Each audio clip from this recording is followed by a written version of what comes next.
ছবি হিসেবে Aparajito is a very very average film.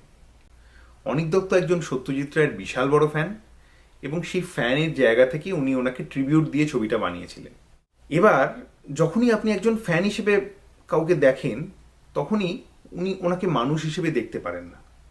তো নতুন কিছু পাওয়ার নেই, বা খুব ভিজুয়াল একটা ট্রিটমেন্ট যেখানে প্রয়োজন সেখানে ডায়ালগ দিয়ে বেরিয়ে যাওয়া, এইগুলো কিন্তু কোথাও গিয়ে আমার মনে হচ্ছে অপরাজিতকে সাফার করায় অ্যাজ আ ফিল্ম।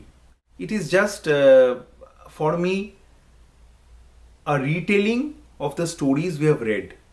জিতু কামালের যে অভিনয় যেটা নিয়ে এত প্রশংসা হয়, সেটাও আমার যে খুব আহামরি লাগে তা নয়।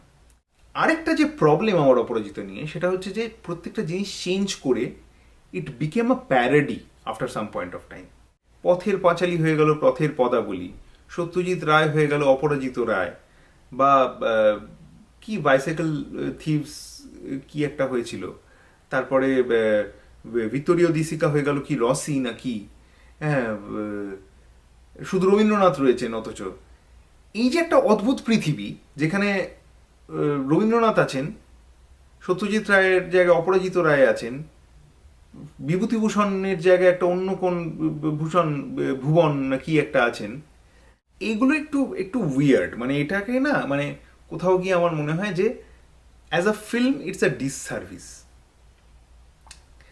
তো সেই জন্য আমি দেখেন আলোটা কিরকম কমে এলো।